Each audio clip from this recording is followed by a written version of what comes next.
shit. I'm live streaming. So don't you dare turn that camera. I'm not. I don't want to be on your I'm live not. stream. I'm not gonna put you on a live stream. I'm just eating my breakfast. I'm live streaming in case any of my people Want to watch you eat breakfast? want to watch me eat breakfast. No. I didn't tell you this, but I'm not stopping cooking my no, you're breakfast. fine. Okay. I'm just telling you that the other day I was live streaming, and I had no idea that you cannot show a firearm while live streaming. So I had like 20 people that were on the stream. People were commenting. You know what I mean? We're talking about stuff, talking about guns, and I was like, yeah, this gun, blah blah blah, blah and this gun. Wasn't doing anything crazy. You know what I Right. mean? Just talking about firearms, and then my stream just like cuts off. I'm like, so I go in, I'm like looking at everything, and then somebody was like, yo, we were just watching your stream got cut off. So I'm like looking, and then I look at my phone, I get an email, and it's like, you got a community guideline strike, you can't show a firearm on live stream, we have taken your live stream down, and they suspended me for a full week where I couldn't do live streams for a full week. Oh my God, you didn't tell me that. I know, I'm telling you now. Oh. I had no idea. So they're like, you have to go through. They made me go through like an online training of things that I can and can't do. That doesn't, I guess I kind of get it if I can see the other side of the coin on their side, but like, I don't understand how you can not live stream a gun, but you can record something showing firearms and post that pre-recorded video. That doesn't make any sense. The level of crazy shit that I see on YouTube that they let fly, there's all kinds of community guidelines and things that you're not supposed to be able to do. But if it's like some ratchet shit, I was like, put some tits and ass on Right, there, yeah, like- and her holding a gun live stream and see if it gets flagged. Like- Not on your account. no, I'm Make just it- saying, like, yeah. So my point of live streaming today was like, I was gonna say that if I show myself eating bacon on this stream, they'll probably cut my shit off. You know, Yeah, it's crazy. that is It's crazy. I'm sorry. Well, live stream away. I'll Yeah. keep it down. So I'm just sitting here having breakfast. Wife is cooking breakfast. Hey, if y'all don't have a wife that voluntarily makes you breakfast in the morning, I don't know what you're doing, man. Get one. You gotta get you the right kind of woman. Why do you make me breakfast every morning that I'm home? When I'm off, if I'm off from work, my wife will make me breakfast without me asking. Why do you do that? I don't make you do it. So like I'm asking like what is it about? Like why do you do that? Well, because when I feed you, you tell me how much you love me and feed me with praise. And I'm a big words person, so it really is selfish on my part. It benefits me when I do that, and then you give me what I want. It's a reciprocal relationship. Yes. Well, Okay. of course. But I'm not going to lie. I mean, I love you, and I do it because I love you. But I love you because you feed me full of praise. Therefore, I'm going to do the things that keep you involuntarily feeding me full of praise, since that's what your first reaction is. If I'm keeping it real. Okay. I think a lot of people think that like if you're a spouse, my wife and I, we try to run our relationship very traditional, you know what I mean? Man leading the household, man, being the provider, presider, protector, wife, maintaining a feminine energy and being a nurturer. And that goes over a lot of people's heads. People think that like we have some sort of controlling relationship. Like I'm the least controlling person I think you've ever been with. Oh, yeah. Like I have no desire to tell her what to do, how to do it, like anything. Like it's all respect and love. Yeah. But I think that when you meet people where they are and you provide them what they are looking for, like they in kind do the same thing for you. 100%, yeah. 100%. My wife just recently got into firearms. We've been together for Almost 8? almost 8 years. I've been trying to get her to conceal carry and get her to understand the importance of that. Probably been about the last year that she's been. No, since we moved to Portland, you've ramped up. No, I'm the saying that talk, like but in terms of you like deciding to carry a firearm, it's like been the last like year and a half maybe. Yeah, max, yeah. What was the big change? Like what made you decide to change and carry a firearm? Well, there wasn't a big change. I just know when 114 obviously was being voted on, I just decided I better go ahead and get my concealed carry license so I'm not ever stuck in a position to not be able to legally have a firearm. So I went ahead, obviously, and did the course. But then when 114 was on the ballot, I went ahead and got applied to do all the things to get my concealed carry license. And then, of course, that took 6 months to come through in and of itself. So by the time it came through,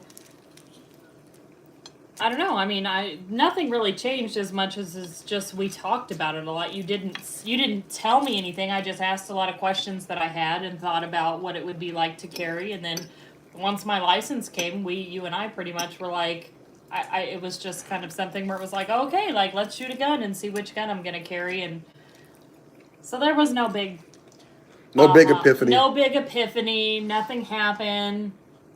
It just was. We've just talked. It's obviously guns, the Second Amendment, self-protection, where we live, the response of our local, all of the components of everything that is relevant to our life made the transition just so seamless that I didn't have to have a big fucking come to Jesus with myself about carrying a firearm. It was so seamless. They call that totality. I cannot say that word. Totality of circumstances. Good Lord. Get tongue-tied. How many of you guys carry a firearm daily? Are you concealed carriers? Are you the kind of people that only have firearms in your home? You don't have to answer. I mean, it's a rhetorical question. And then I would say another rhetorical question. How many of you have people in your life that you have been able to persuade to become concealed carriers, right? Now, if you're in one of the amazing 28 states, I think right now there are 28 states that are constitutional carry, which means that you do not have to have a permit, that if you are legally able to do so, you can carry that firearm. Guys, that is over half of the country. When I look at the way things are done in Oregon, when I look at the way things are done in Washington and the way things are done in California, I live in this communist cluster of states. It's easy to start thinking man, we've really fallen behind, and the Second Amendment is under attack, and it is, and we've lost a lot of ground in terms of people just understanding that right, people understanding the rights of anything within the Constitution. But when you look at there being 28 out of 50 states that are now constitutional carry, that's a great sign. There are states out there that are doing it right. There are people out there that have to be, younger, people that are in these younger demographics, the younger generation, that are embracing the Second Amendment, that are embracing, the Constitution, the Bill of Rights. Here in Portland, it is so easy to just throw my hands up and just feel like we have lost all hope, because the kids are indoctrinated here. I don't know if they're the Gen Z or the millennials, whatever, the younger generation is, that are in their 20s. Don't you hate on mine.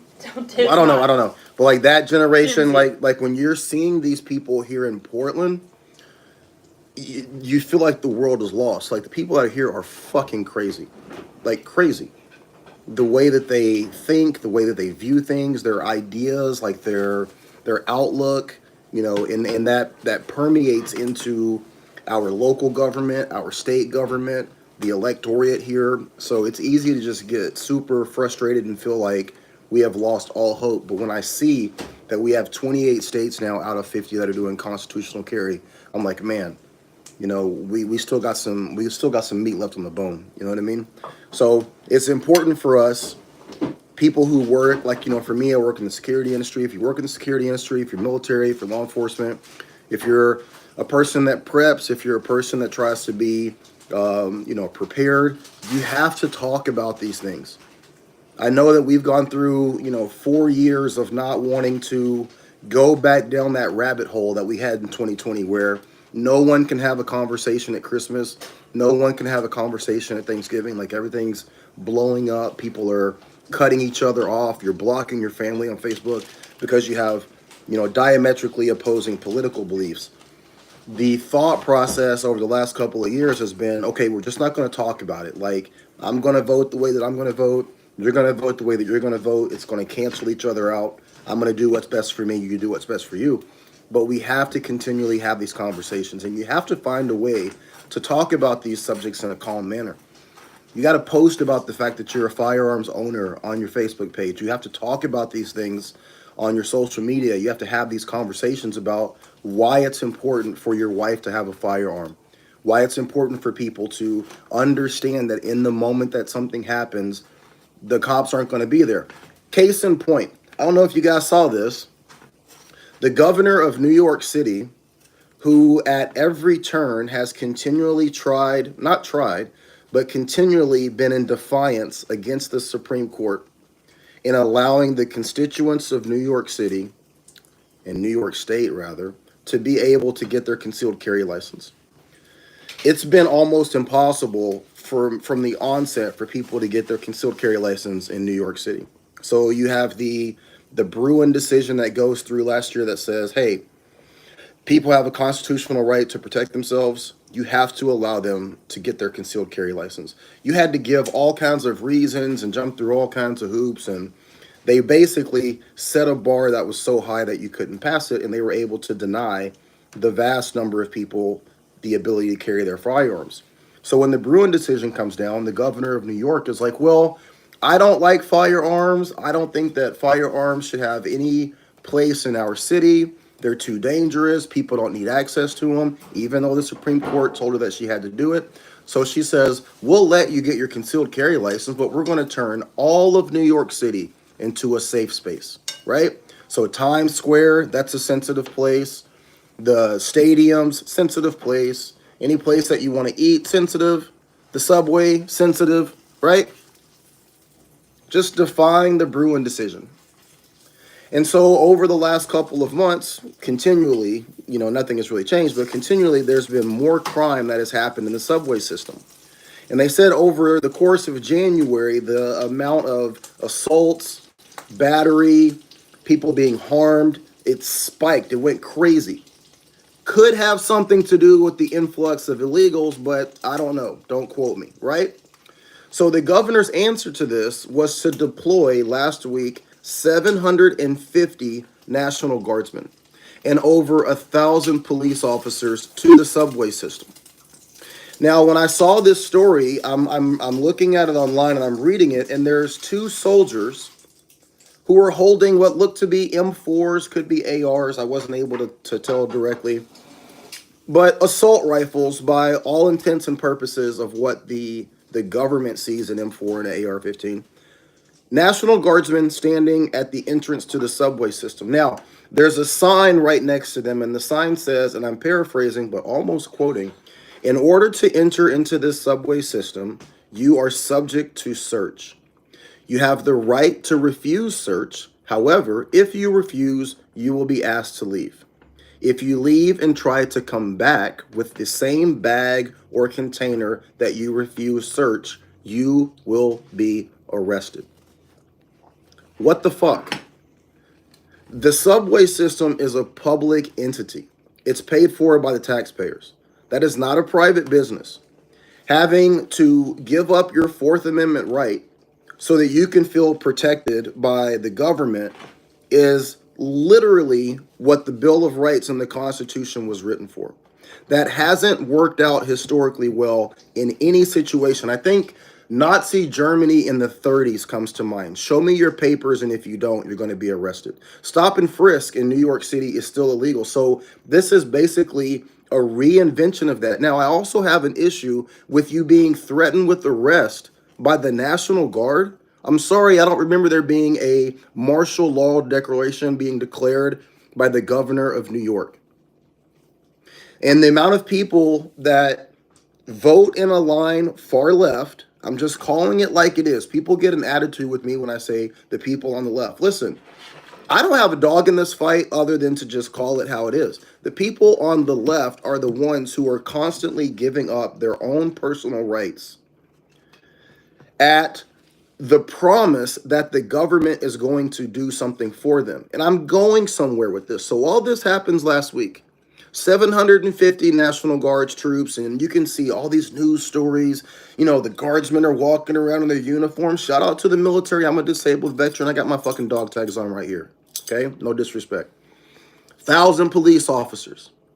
But the subway system is huge. I've been to New York City many times. I used to live in Philadelphia. I have family that lives in Manhattan. I spent a lot of time in New York. Day before yesterday, a woman and her boyfriend are fighting. The boyfriend gets so pissed off that he grabs her and throws her onto the train tracks as one of the subway carts is coming into the stop. Severs both of her feet. She's in critical condition. When they're doing the news story and they're talking to all of the people that are down there, do you want to know what they said?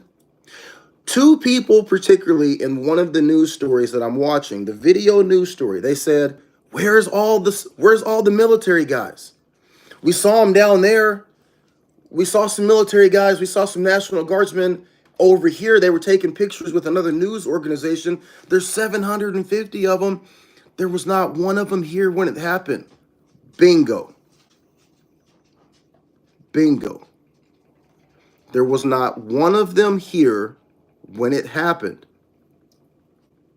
If it was possible for you to carry a police officer on your back or a soldier in your right pocket to be there at the exact moment that you had to defend yourself, you would not need access to self-protection. But that's not reality.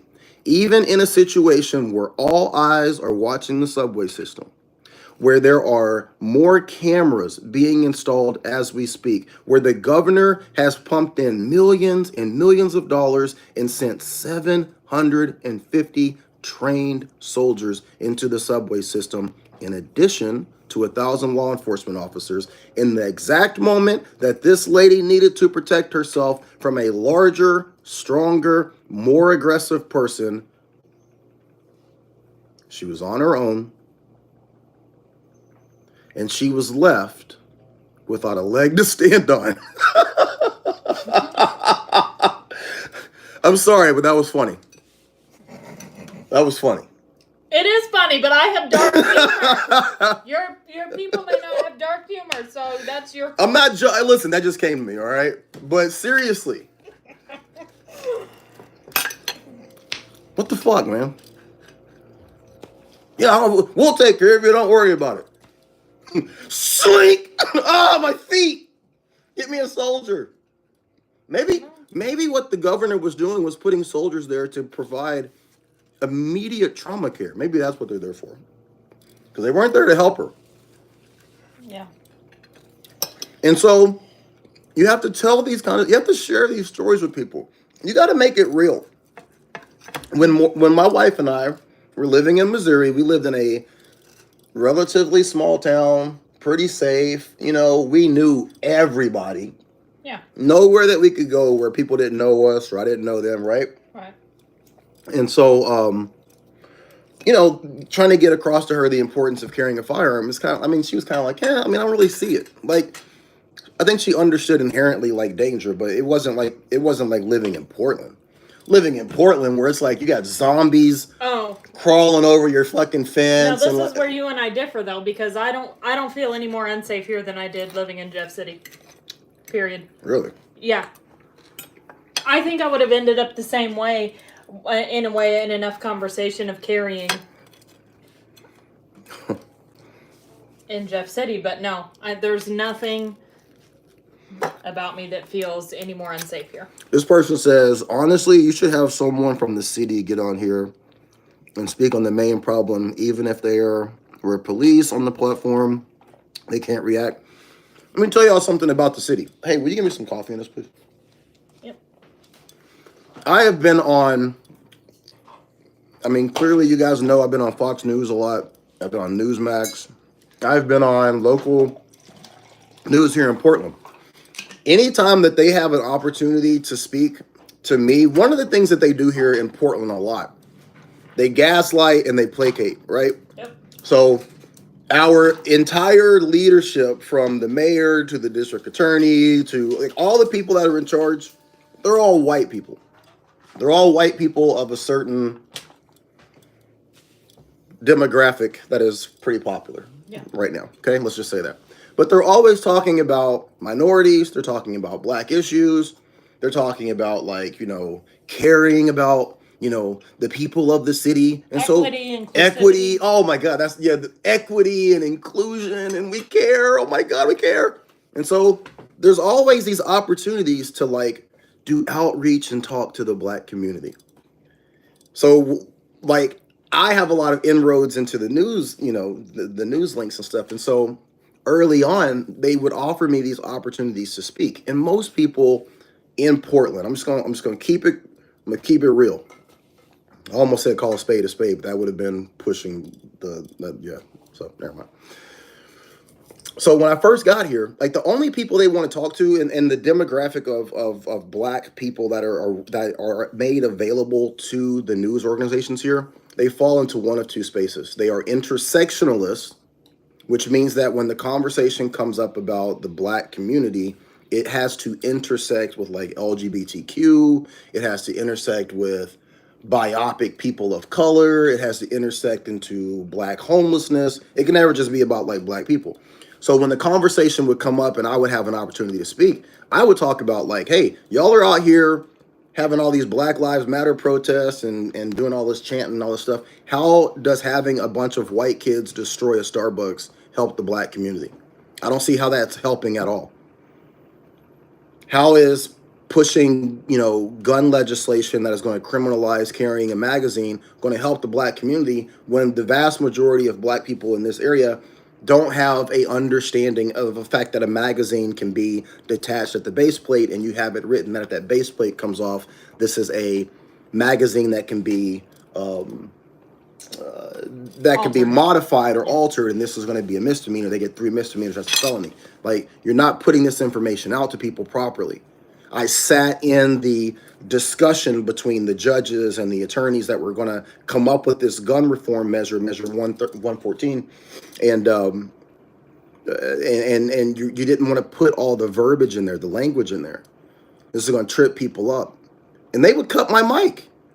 When I would start saying things like this, when I would start talking about things like this, when I would start asking why there's abandoned cars on my street, why they're allowing people to, smoke drugs and do X, Y, and Z, they would cut my mic. They would just, like, take me off the air. Yep. They don't want to have those conversations. They don't want to have those conversations, and they don't want to have those conversations with people who know what they're talking about, who are in the public, number one, and have experience with it, and they don't want to talk to people who actually know their shit, research laws, and know what they're talking about. Like, they don't want that. Yep. They don't want to talk to somebody who's going to have a real conversation.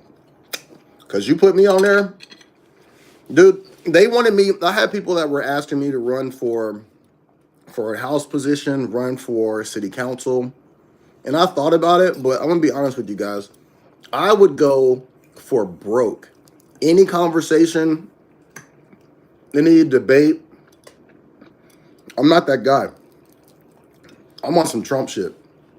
You give me a microphone and a television camera, I'm giving you primetime television, and I'm coming for the jugular. And I can't imagine that they, on either side of the equation, would allow me to do that. They wouldn't. Yeah. Too real for TV. Which is why I tell you, you need to start a different page and talk about all this shit. I know you're talking about it now, but this is your security page. Yeah. This dude said he wants to reach out and talk. Hey, man. My email address is safeport, SAFEPORT, secure, SECURE, safeportsecure @gmail.com. Send me an email. If you want to get on a podcast, we can podcast. Whatever. It's all good. All right. I got to get out of here, guys. Thanks for hanging out with me for my breakfast. Be good.